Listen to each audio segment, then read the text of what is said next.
Si Duterte lang naman ang naging kauna-unahang pangulo na walang pag-alinlangang pumuna sa namamayagpag na oligarkiya na humahawak ng malaking impluwensya sa bansa. Without declaring martial law, sinira ko yung mga tao na humahawak sa ekonomiya at tumihipid. At hindi nagbabayad. They take advantage sa kanilang political power. Isa sa mga pinunteriya ng Pangulo ay ang bilyones na utang ng mga malalaking kumpanya sa bansa na dekada ng hindi nababayaran. Isa sa mga ito ay ang Filipino-Chinese tycoon na si Lucio Tan na nagmamay-ari ng Philippine Airlines.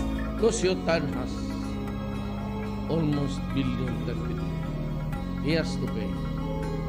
He has to pay. Lahat he has to pay. Matapos ngang maisapubliko ni Duterte ang naturang bilyones na utang ng Philippine Airlines na pagmamay-ari ni Lucio Tan, binigyang palugit ng Pangulo ang kumpanya ng 10 araw para bayaran ang pagkakautang. Bagay na binantaan pa itong ipapasara ang mismong airport na ginamit ng PAL kung sakaling di ito mabayaran sa loob ng 10 araw.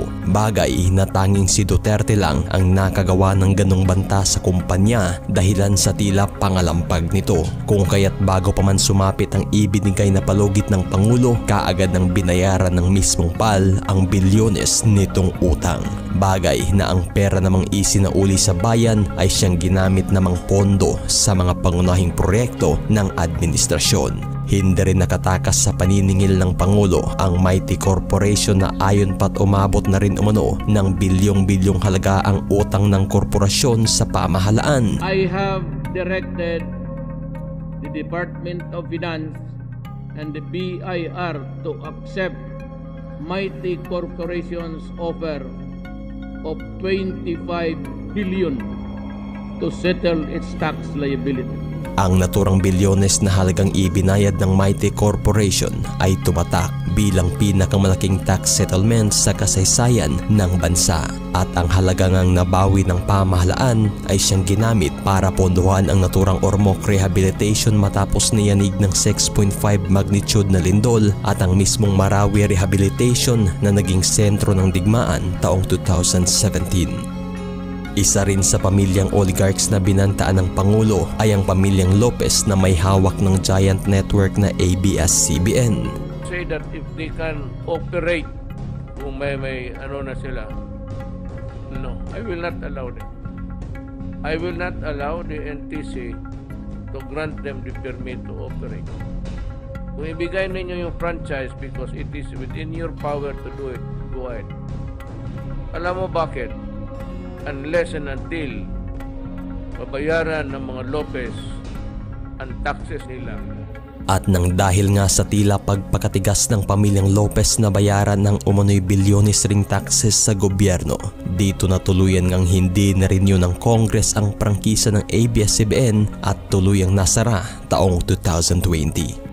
Bagay na hindi rin nakatakas ang pamilyang Ayala at Panghilinan na nagmamay-ari at kumukontrola ng Maynilad at Manila Waters na siyang nagpapahirap umano sa milyon-milyong Pilipino sa Kamaynilaan. Una nang kinasuhan ng dalawang kumpanya ang mismong gobyerno ng Pilipinas sa Permanent Court of Arbitration sa bansang Singapore sa kadahilanan na nalulugi umano sila ng dahil sa hindi pag-aproba ng gobyerno sa pagtaas ng singil sa tubig. Bagay na naipanalo ito ng kumpanyang Maynilad at Manila Waters kung saan pinagbabayad ang gobyerno natin ng 7.4 billion sa Manila Waters at 3.4 billion naman sa Maynilad.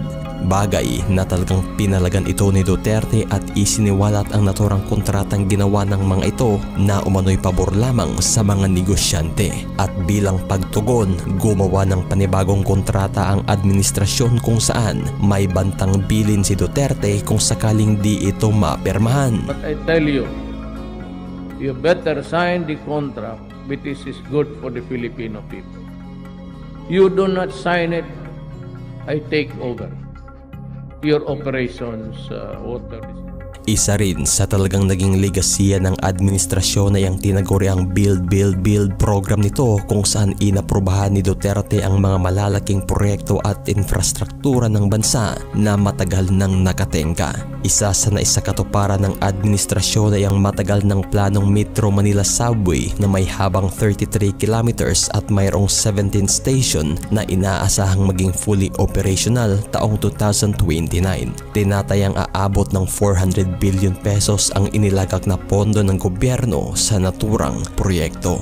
Nasimulan rin sa ilalim ng Build, Build, Build program ng gobyerno ang 147 km na Clark-Calamba Railway na may 36 station na parehong inaasahang maging fully operational taong 2029. Tinatayang aabot naman ng 800 billion pesos ang inilagak na pondo ng gobyerno sa naturang proyektong ito. Bagay na ilan lamang ito sa mga napakarami at malalaking nagawang proyekto ng administrasyon na magbibigay ng kaginhawaan hindi man sa ngayon ngunit tiyak para sa susunod na henerasyon.